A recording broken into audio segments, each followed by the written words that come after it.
Welcome to DCF Investigations. The air in the American South has a weight to it, a humidity that seems to trap things, heat, secrets, and in the spring of 1993, a growing, palpable fear. If you drove through West Memphis, Arkansas in the early 90s, you would have seen a community that felt like it was holding its breath. It was a place where the Bible Belt buckled tight, where faith was the bedrock of daily life, and where the sprawling shadow of the Satanic Panic was about to turn a tragic mystery into a modern-day witch hunt. This wasn't just a town on edge. It was a powder keg waiting for a spark. And that spark would come in the form of 3 missing children, a horrific discovery in a muddy drainage ditch, and a rush to judgment that would shatter lives for decades to come. To understand the nightmare that unfolded, you first have to understand the boys whose lives were stolen. Stevie Branch, Michael Moore, and Christopher Byers were typical 8-year-olds, full of that restless energy that defines boyhood. They were best friends, joined at the hip, members of the same Cub Scout pack, and students at Weaver Elementary. Stevie was an achiever, a bright student who had made the honor roll. Michael was the quiet observer, a boy who loved his scout uniform and the structure it provided. Christopher was the energetic one, a child who had struggled with attention issues but found his release in the freedom of riding his bike. May 5th, 1993, began as a standard Wednesday. The weather was warm, hinting at the summer to come. The boys attended school, and as the bell rang, the countdown to tragedy began.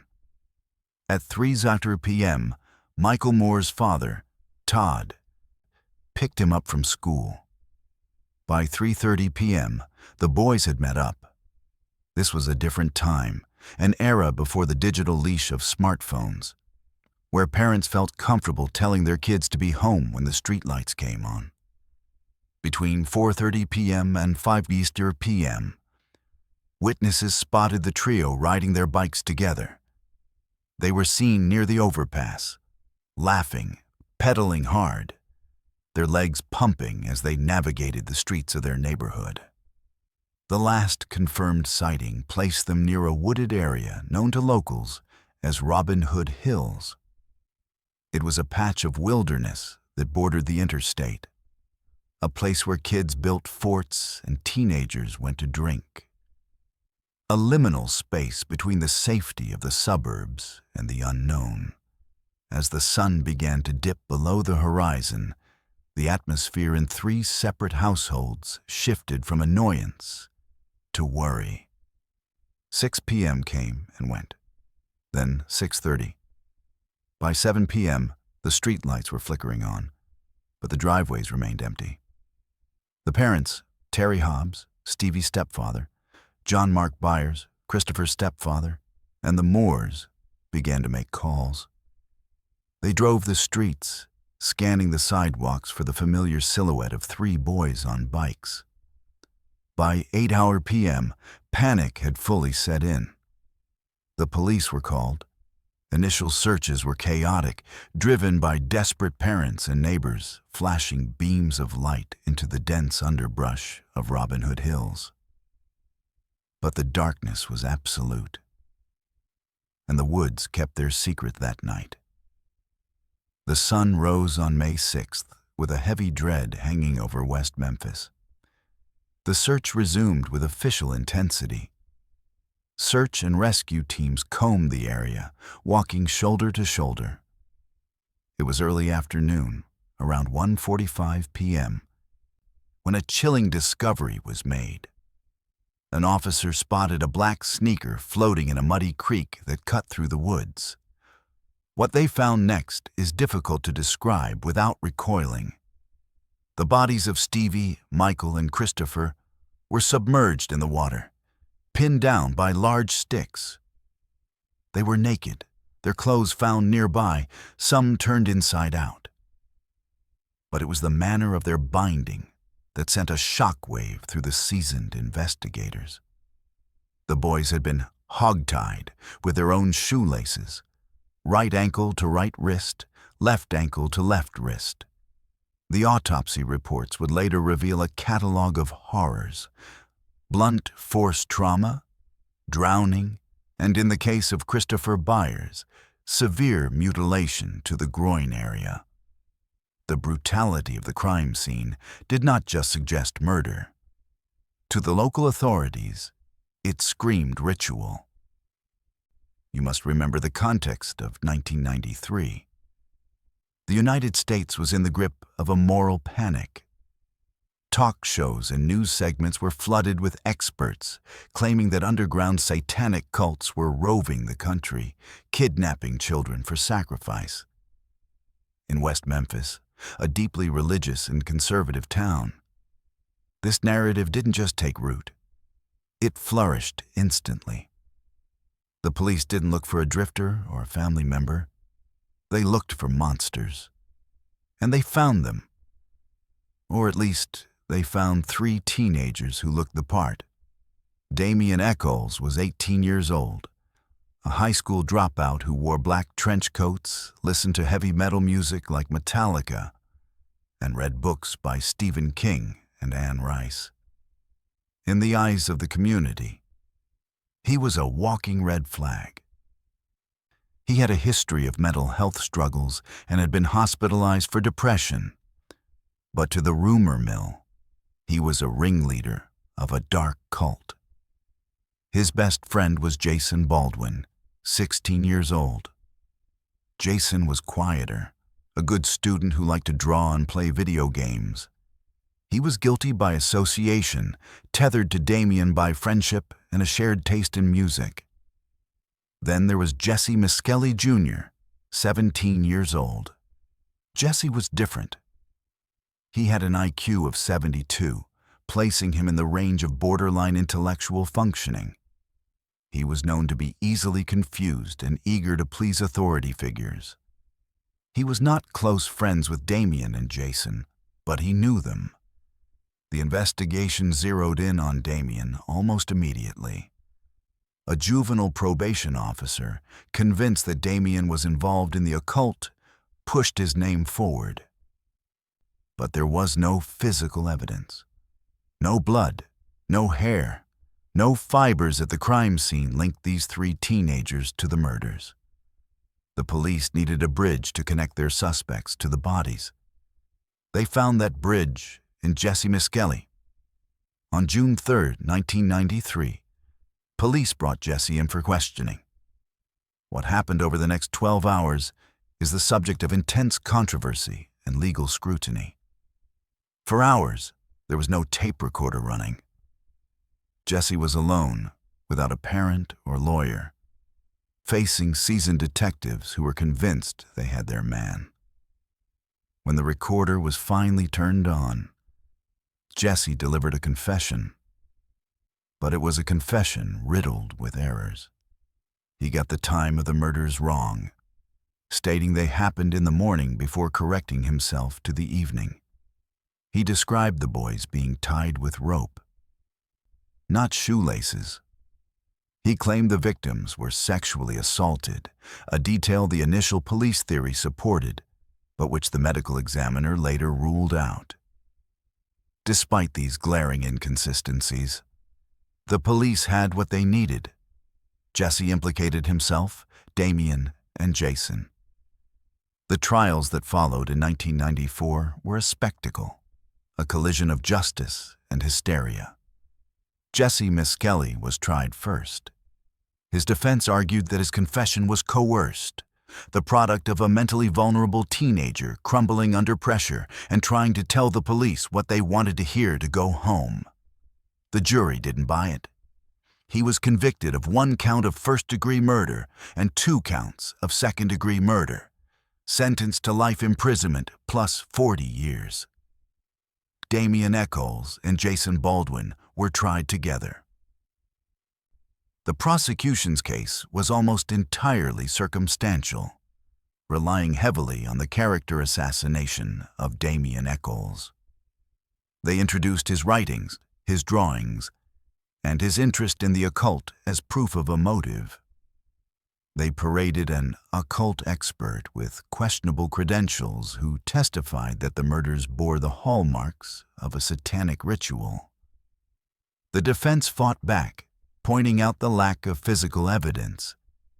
They argued that the mutilation of Christopher Byers was actually the result of animal predation in the water after death, a theory supported by forensic pathologists. But the atmosphere in the courtroom was charged with fear. The jury looked at Damien Echols and saw the boogeyman. Jason Baldwin was sentenced to life in prison without parole. Damien Echols, deemed the ringleader of this non-existent cult, was sentenced to death. As the heavy doors of death row slammed shut, the case of the West Memphis Three seemed closed. But outside the prison walls, a slow momentum was building. Two filmmakers, Joe Berlinger and Bruce Sinofsky, had arrived in West Memphis intending to document the story of ruthless teen killers. Instead, they found a miscarriage of justice. Their documentary, Paradise Lost: The Child Murders at Robin Hood Hills, released in 1996, shone a harsh spotlight on the flimsy evidence and the prejudiced atmosphere of the trial. The film sparked a global movement. Support groups formed. Celebrities like Johnny Depp, Eddie Vedder, and Peter Jackson lent their voices and their wallets to the defense fund. The Free the West Memphis Three movement kept the case alive, funding new investigations and new forensic testing that the original defense teams could never have afforded. For nearly 18 years, the three men sat in prison. Damien in solitary confinement, watching the days tick down toward his execution. But science was catching up to the case. In 2007, a breakthrough occurred. New DNA testing was conducted on the evidence found at the crime scene. The results were stunning. Not a single scrap of DNA, not a hair, not a skin cell, belonged to Damien, Jason, or Jessie. But they did find something else.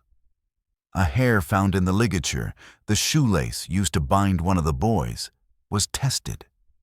It didn't belong to the victims, and it didn't belong to the West Memphis Three.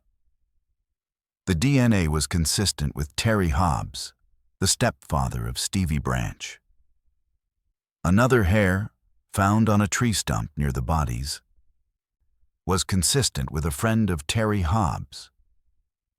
This revelation blew the case wide open in the court of public opinion, even if the legal gears ground slowly. The defense team turned their eyes toward Terry Hobbs. They scrutinized his behavior on the night of the murders. Neighbors reported seeing him arguing with Stevie.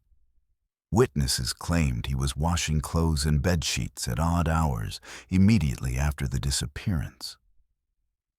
Hobbs has always vehemently denied any involvement, and he has never been charged.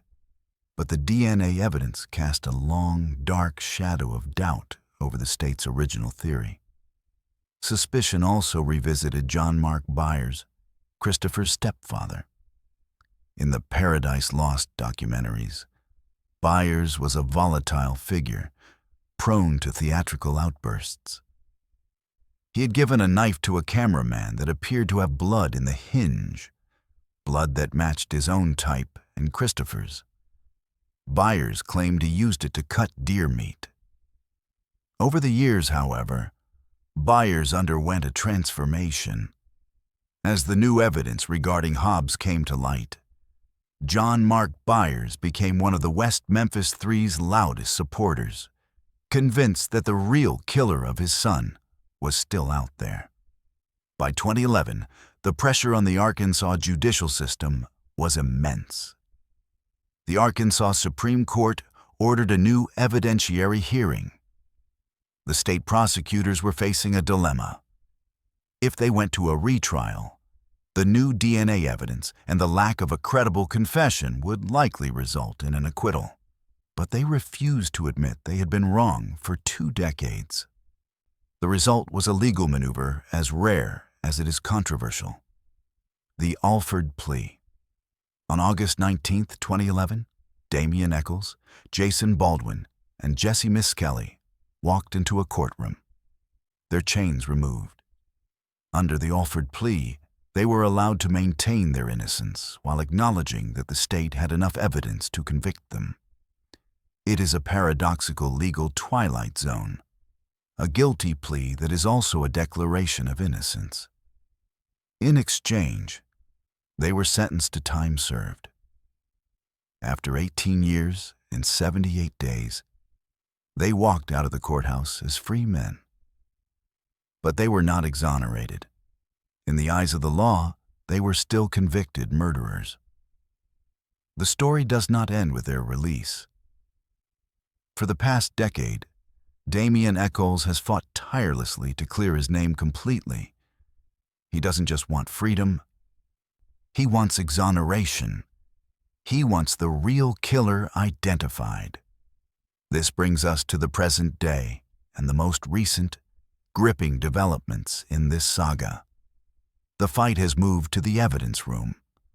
For years, the West Memphis Police Department claimed that much of the original evidence had been lost or destroyed in a fire. But in a stunning turn of events, it was discovered that critical evidence, including the shoelaces used to bind the boys, was still intact.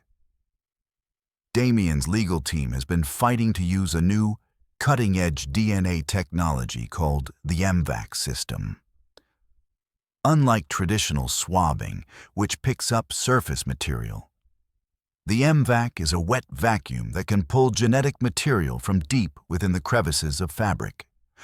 It is capable of retrieving DNA that has been trapped in the weave of those shoelaces for over 30 years.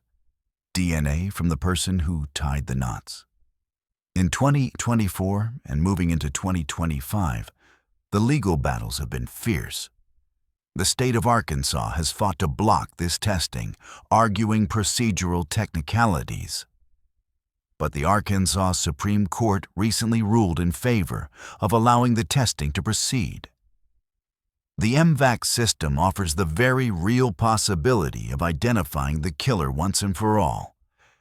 If the DNA found in those knots matches Terry Hobbs or anyone else, it would be the final, undeniable proof that the West Memphis Three were innocent all along.